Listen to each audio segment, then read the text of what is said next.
Bonjour à vous. Oui, bonjour à vous, Gianni, bonjour à tous. Il faut dire que c'est la troisième épreuve de la Coupe du Monde, hein, du circuit. La première, c'était le Prix de France. La deuxième, c'était le Critérium de vitesse de la Côte d'Azur. Et la troisième, ce n'est pas celle-ci, c'est la loterie de Naples. Hein. Il y a eu une petite confusion dans la presse.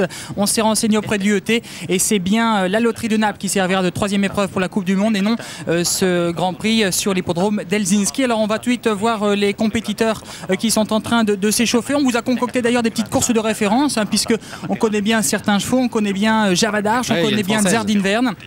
Et là, nous sommes justement en direct d'Helsinki, l'un des grands hippodromes finlandais, avec également l'hippodrome de Tampere.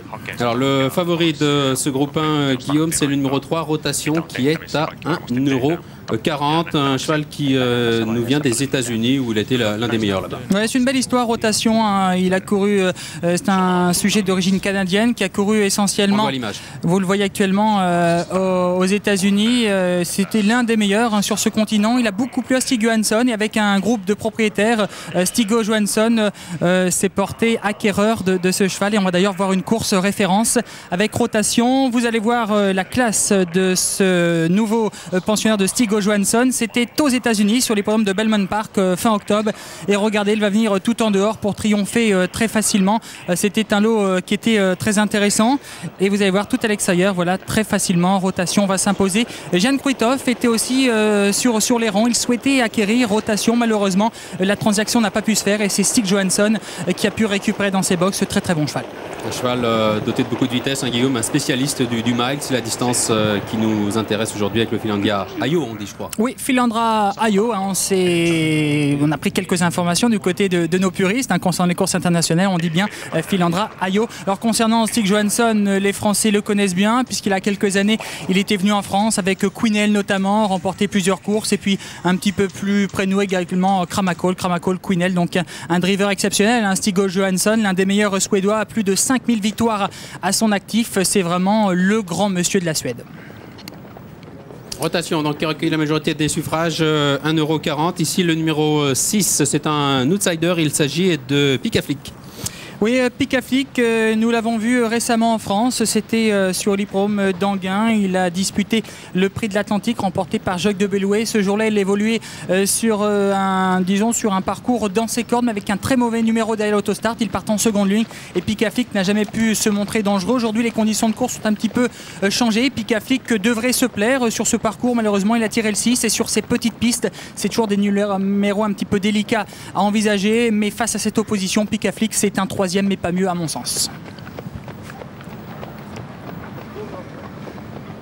Alors il serait intéressant après peut-être de pouvoir suivre Java d'Arche associé à Jos Verbeek. Justement Guillaume, comment vous situez les chances de Java d'Arche, la concurrente française dans cette épreuve? Java d'Arche, elle a été préparée pour cette course hein, par Fabrice Soulois. On va tout de suite lancer la course de référence. Après on viendra sur Java d'Arche. On la voit à côté corde. C'était dans le Palio dei Comuni où Java d'Arche avait triomphé assez plaisamment. Et ce jour-là, elle battait un concurrent dénommé HP Pack qui n'est pas n'importe qui. C'est l'un des meilleurs sur ces courtes distances et elle triomphait vraiment très facilement.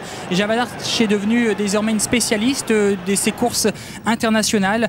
Elle a eu une bonne course de préparation récemment dans l'Atlantique avec Fabrice Soulois. Fabrice Soulois nous en a dit le plus grand bien et ce numéro 2 Java d'Arche sur un parcours à sa convenance devrait se montrer redoutable, d'autant que je le disais, le numéro 2 c'est très important sur ce parcours.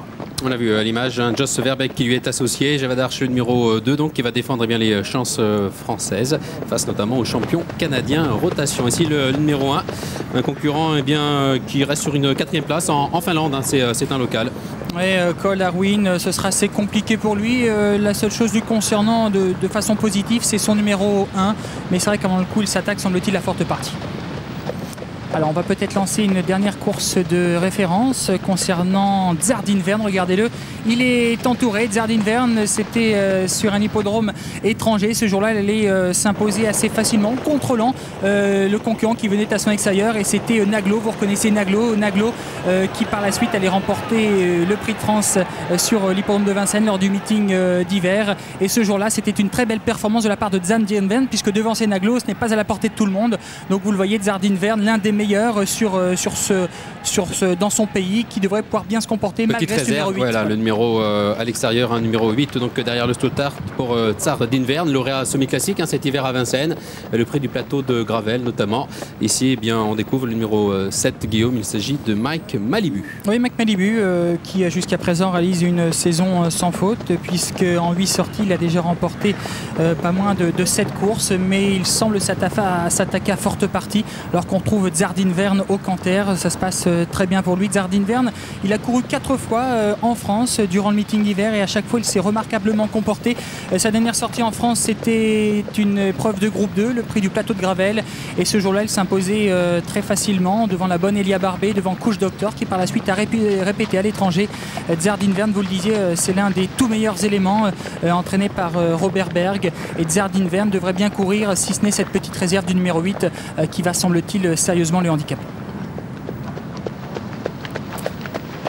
Alors, vous voyez cette piste d'Helsinki qui tourne beaucoup, Guillaume. Oui, comme toutes ces pistes à l'étranger, hein, on connaît également Naples, on connaît Milan. Ce sont des anneaux de vitesse d'à peu près 1000 mètres de circonférence.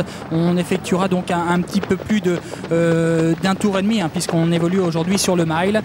Et il faut avoir vraiment beaucoup de vitesse pour réaliser une grande performance. La belle américaine ici qui déploie ses ailes. C'est vrai que c'est souvent une affaire de spécialistes dans ce genre d'épreuve. Placée sous le signe de la vitesse, et on le sait, bien Java d'Arche est à son affaire sur la distance, sur ce genre de tracé, et on compte sérieusement sur elle avec l'appui LED de Jos Verbeek. C'est la deuxième favorite, elle est à 3,7 contre 1. Alors qu'on commence à se rassembler. Ouais, se rassembler. Alors vous avez la casaque mi-blanc mi-rouge de Jos Verbeek avec Java d'Arche, hein, qui ne court pas avec les couleurs de l'écurie d'Arche, mais avec, me semble-t-il, les couleurs de Jos, blanc et rouge. Et puis on commence à se placer gentiment.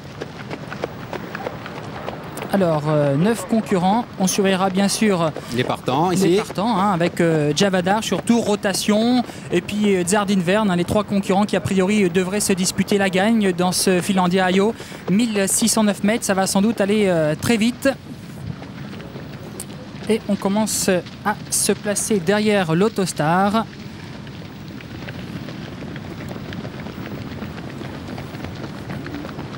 Allez, on prend de la vitesse.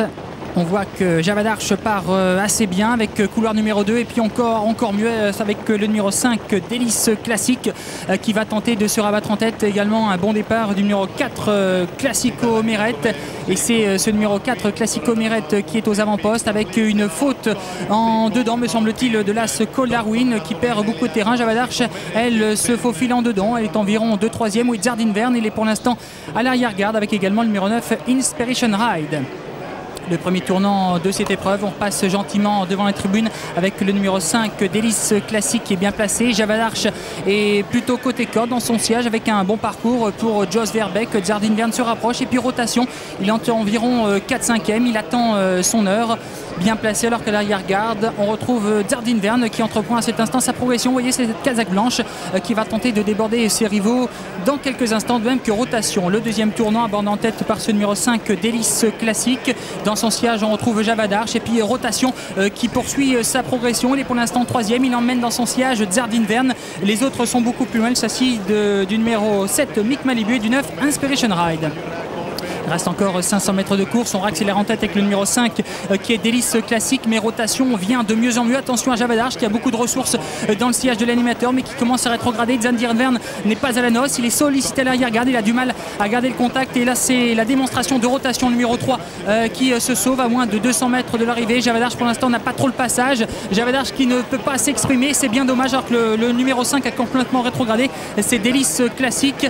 Il reste encore 300 mètres de course. On entre dans la phase finale avec rotation, le numéro 3 qui va tenter d'aller au bout. On finit bien avec Java d'Arche qui pour l'instant est 4e. On se ressaisit avec le numéro 7 Mike Malibu, même que le numéro 9 Inspiration Ride, et c'est le numéro 3 rotation qui va s'imposer facilement. On finit fort à l'extérieur avec un concurrent, et puis Java d'Arche qui va sans doute se contenter d'une place. En tout cas, très facile victoire de rotation dans cette compétition.